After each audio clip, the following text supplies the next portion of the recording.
Recruitment process जैसा कि हमने पहले डिस्कस किया था, searching for prospective employ and stimulating them to apply for jobs is called recruitment. But recruitment process आपका जो सिलेबस है उसमें बहुत डिटेल में नहीं है, गिनी चुनी कुछ लाइनें लिखी हुई हैं और हमने क्या किया उसको स्टेप्स में कन्वर्ट कर दिया। हालांकि बहुत छोटा है, डिटेल में नहीं है आपके सिलेबस में, स्टिल ये आपके एग्जाम में पूछा जा सकता है, इसलिए हमने इसको 4 स्टेप्स में डिवाइड कर दिया। आप ये लोगो दिख रहे होंगे, ये लोगो है institute of chartered accountant of India, जिसको हम बोलते हैं ICAI, institute of chartered accountant of India, right. तो इसके हमने इसके साथ रिलेट किया है रिक्रूटमेंट प्रोसेस को। आई से पहला स्टेप आता है identification of different sources of labour supply, यानी लेबर को ढूंढने के लिए बहुत सारे सोर्सेज होते हैं। आप पूछेंगे कौन कौन से सोर्सेज होते हैं, हम इसको 2 कैटेगरी में डिवाइड करते हैं, internal sources of recruitment and external sources of recruitment.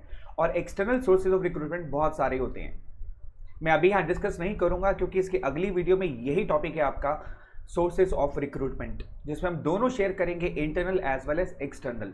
तो यहाँ पर सिर्फ आपको पहला स्टेप जानना है इंटरनल सोर्सेज ऑफ रिक्रूटमेंट, यानी कि आइडेंटिफिकेशन करना कि आपके पास में कौन कौन से सोर्सेज हैं लेबर सप्लाई के। दूसरा स्टेप ये नहीं है, ध्यान रहे, दूसरा स्टेप है असेसमेंट ऑफ देयर वैलिडिटी। ये सिर्फ लर्न करने के लिए हमने ICAI का प्रोसेस डाला है। दूसरा स्टेप आता है असेसमेंट ऑफ देयर वैलिडिटी। जब आपके पास बहुत सारे सोर्सेज होंगे जिससे आप रिक्रूटमेंट प्रोसेस को कर सकते हैं, तो आपको हर सोर्सेज का एक बेनिफिट होता है, हर सोर्सेज की अपनी लिमिटेशन होती है, तो आपको उसमें से चेक करना है कि कौन सा सोर्स आपके लिए वैलिड है। मसलन अगर आपको बहुत इमरजेंसी में लेबर की ज़रूरत है तो उसमें कुछ ही सोर्स काम आ सकते हैं रिक्रूटमेंट के, और अगर आपको लॉन्ग टर्म में बहुत सारे लोगों की ज़रूरत है तो कुछ सोर्सेज है जो आपके लिए काम आ पाएंगे। तो उसको असेस करना कि कौन सा सोर्स आपके लिए वैलिड है। जी हाँ, जब ये आप सोर्सेज ऑफ रिक्रूटमेंट की वीडियो देख लेंगे तो ये स्टेप आपको और क्रिस्टल क्लियर हो जाएगा, बट आपके स्टेप में यहाँ पर इसमें कोई डिस्कशन नहीं किया हुआ। तो पहला स्टेप है identification of different sources of labour supply. दूसरा स्टेप आता है असेसमेंट ऑफ देयर वैलिडिटी। तीसरा स्टेप आता है choosing the most suitable source.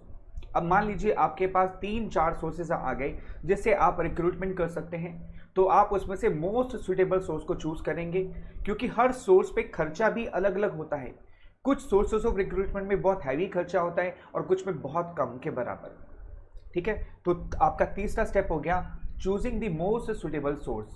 और लास्ट स्टेप आता है इनवाइटिंग एप्लीकेशंस, यानी उन लोगों को स्टिमुलेट करना कि वो आपकी कंपनी में जॉब के लिए अप्लाई करें और एप्लीकेशंस डालें। बस इतना ही है ये स्टेप्स। There are 4 steps. इसको सीक्वेंस पे याद करने के लिए आप कुछ ऐसा कर सकते हैं। पहला स्टेप ICAI की जगह IACI लिखेंगे। पहला स्टेप आता है identification of different sources of labour supply. दूसरा स्टेप आ गया आपके पास में असेसमेंट ऑफ देयर वैलिडिटी। तीसरा step choosing the most suitable source, और चौथा स्टेप इनवाइटिंग द एप्लीकेशंस। इसी ऑर्डर में आपको याद करना है। ICAI सिर्फ आपको याद करने के लिए था जिससे आप इस स्टेप को रिकॉल कर सकें। The exact sequence is IACI। आप ICAI करके ऊपर नीचे एरो डाल सकते हैं कि कौन सा पहला स्टेप है, कौन सा दूसरा, कौन सा तीसरा, या आप इस ऑर्डर में भी इसको लिख सकते हैं।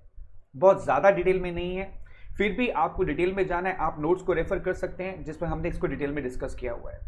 ठीक है, a very simple step IACI, identification of different sources of labor supply, assessment of their validity, choosing the most suitable source of recruitment and inviting the applications. That's it. सिर्फ इतना सा स्टेप है, 4 स्टेप्स, रिक्रूटमेंट प्रोसेस खत्म।